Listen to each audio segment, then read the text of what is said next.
And I'm thinking, oh my God, that part's coming up. And I'm absolutely, nervous, not terrified, but very, very concerned because I know that I've Hmm. got to stay on this road. If I go off this road, it's going to be really, really bad.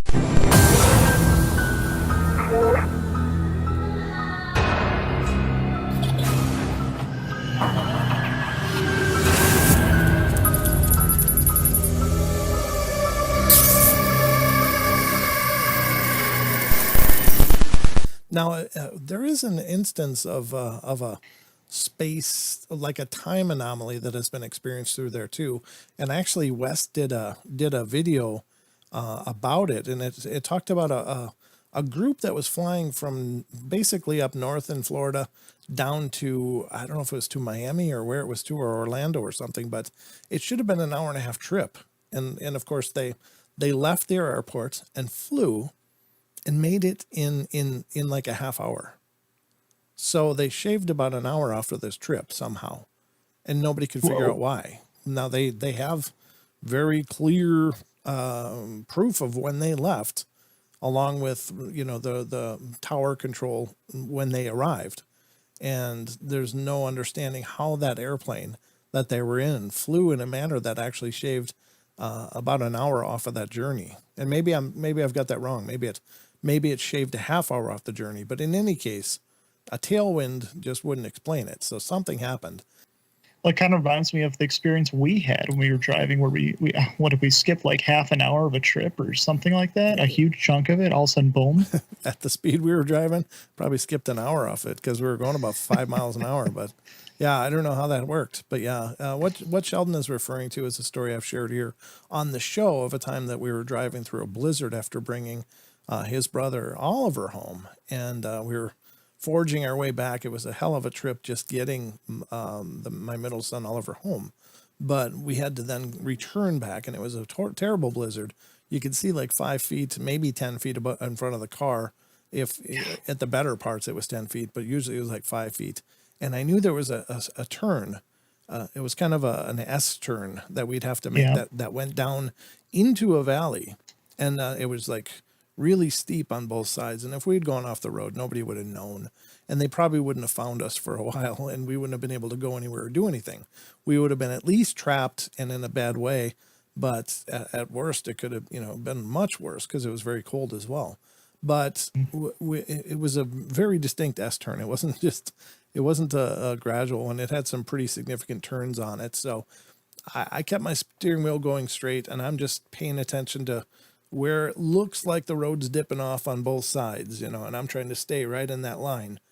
And I'm thinking, oh my God, that part's coming up. And I'm absolutely, nervous, not terrified, but very, very concerned because I know that I've Hmm. got to stay on this road. If I go off this road, it's going to be really, really bad thing for both of us. So I was just driving straight, and we had just passed by this one town that's about 2 miles away from this turn, and we're about maybe a mile past that town. And I know that that turn's coming up in about another mile. And Hmm. I'm very familiar with this road because I drove it hundreds of times back and forth, back and forth. And Yeah. I'm driving along, and all of a sudden I see a sign. It says "Welcome to," and then it's the township name that's well past that turn. So somehow, without turning my car, without turning my steering wheel at all, we ended up passing that entire treacherous region. And it was Sheldon first that said, "Dad, what just happened?" Yeah. And I said, "I don't know." And I literally don't know. We didn't feel anything. There was no change at all, other than suddenly we were 2 miles down the road from where we should have been, or two or more miles down the road from where we should have been. So somehow we missed that whole S curve, and we're well past it then. And thank God, because it was Yeah. very scary, but it's a true story. I can't explain it. I don't know. And again, there was no physical sensation to it. It's not like we felt, "Ooh, what's that shimmering light? Wow, we're way past it." It was just 1 second we were on our way, and then the next second we were well beyond it. It makes me think, like, over the years of thinking of that moment, that it makes me feel like in a spiritual way that something bad was going to happen Hmm. there. And I Yeah, agree. yeah. It's like a divine intervention. It was just a beautiful thing. I was so happy to see that sign. I'm like, oh my God, we don't have to worry. Okay. Yeah, So we were getting worried. I remember that. Yeah. yeah, it was because the storm was getting just worse and worse. Oh, yeah. Every It was minute that bad. went by, I was just like, oh my God, what are we gonna do? Hello. Hello, how you doing? Hi, Maggie. I'm good, thank you. Hi, Sheldon. Hi, Brent. Hi. What's on your mind tonight? Well, just something you were just, obviously, the story you just told about missing time in a car, was it? Yes. Yep. Did I understand that right? We missed time and space. Like we bridged a dangerous area. But yeah, it's like a gap happened somewhere there. Yeah, because something like that happened to me once, wow. and it was really, just from what you just said, I was like, oh my gosh. So I just thought I would call. Yeah, please. Would you mind telling us about it? Yeah, so I was on my own. It was before my son was born. Okay. And I was driving down a country road, and it was summer. So I had all my windows open and music playing, and yeah, it was just really nice. Mm-hmm. And I was driving up to Scotland, so I'd been driving for quite a while. Mm-hmm. And I was down a country road, and there was just like leaf trees everywhere, and I was just lovely. And then I heard beeps, like lots and lots of beeps. And I looked into my rearview mirror, and I'd crossed 4 lanes of traffic. But I don't remember anything between driving down the country road and being on the other side of the 4 lanes of traffic. Oh.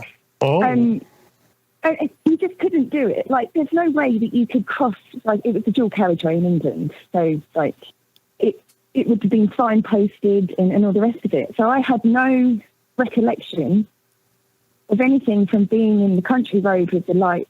It's coming through the leaves and the trees, and the song had changed. So by the time I crossed, well, I don't remember crossing 4 lanes of traffic at all. Wow. It was only that there was like beeps happening, and then I just looked in my rearview mirror, and I was like, oh my gosh, I've just crossed 4 lanes of traffic. But there's just no way I could have crossed 4 lanes of traffic without noticing that I was crossing 4 lanes of traffic. Yeah, that's weird. Oh. I've never known. That's just another thing that I've never really known how that happened. Right. But just hearing like Sheldon saying, well, that he said it when it happened, what just happened, that was exactly the sort of what just happened. Yeah. And I've never. That's crazy. Wow. Sorry. No, you're fine. It's just really neat that you had a similar experience. That's cool.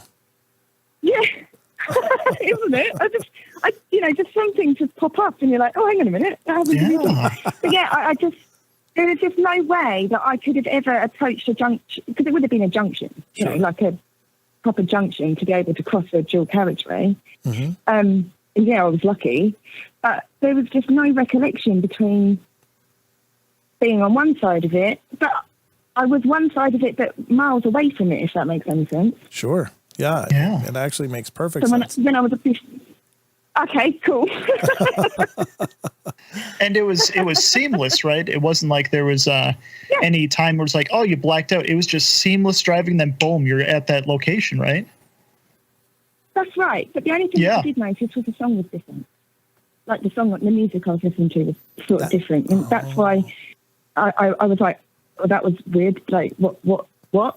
Hang on, what's just happened? Like, I just wondered if I was an inattentive driver, but that's not my usual, Yeah, right. I don't drive anymore, but at the time, that wasn't the way that I did driving. And I did like, not rally driving, like, but I used to sit in the passenger seat and navigate for my brother who was doing, so it just wasn't something that I would have not noticed.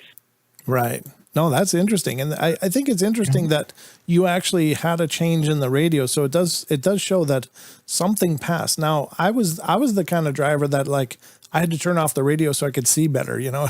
Yep. One of those guys like, Okay, all yeah. right, I need to quiet. Yeah. So I don't know if there was a, I hate weather like that. yeah, exactly. So I was driving, just white knuckle driving, and any distraction at that Yeah. point I thought was just, I got to be all in this. And so I turned off the radio. And so I don't know if there was, Yeah. if that would have been the case for mine as well. It just seemed like, Yeah. Yeah. So you had no reference. yes. Yeah. Yep. Absolutely. Very Yeah. cool.